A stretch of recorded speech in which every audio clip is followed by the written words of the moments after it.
என்கிட்ட இருக்குது அப்படின்னு இப்போ இருக்கிற கொஞ்ச காலத்துக்குள்ளே நீங்கள் நிறைய ஆட்டம் போட்டிங்கன்னு வச்சுக்கோங்களேன்.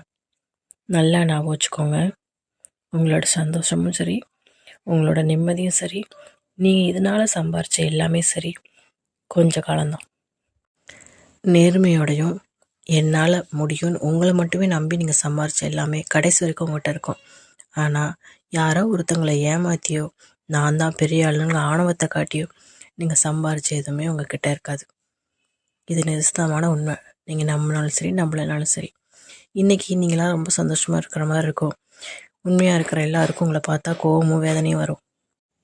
ஆனால் நிஜமாகவே அவங்க உங்களை பார்த்து வருத்தப்படலை, கோவப்படலை. நாமளும் ஏன் நல்லா இருக்க முடியலங்கிற ஆவேசத்தை மட்டும்தான் அவங்களையும் காட்டுறாங்க. நீங்கள் தப்பு பண்ணிவிட்டு நல்லா இருக்கீங்கன்னா, அப்போ தப்பு பண்ணாதான் உங்களுக்கு வருத்தம் இருக்க தானே செய்யும். ஸோ நேர்மையான வழியில் ஏதாவது செய்ய முடிஞ்சால் செய்யுங்க.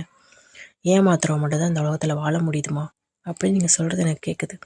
ஆனால் எத்தனை நாள் நீங்கள் மாட்டாத வரைக்கும் தான் அந்த வாழ்க்கை உங்களுக்கு நிலைக்கும். நீங்கள் செஞ்ச தப்பு வெளியே வந்து நீங்கள் கெட்டவன் அப்படிங்கிறது வெளியே வந்துருச்சுன்னு வச்சுக்கோங்களேன், உங்கள் வீட்டுக்கு வெளியே கட்டியிருக்க நாய் கூட உங்களை மதிக்காது. இவ்வளோ அசிங்கத்தோடு அந்த வாழ்க்கையை வாழணுமா?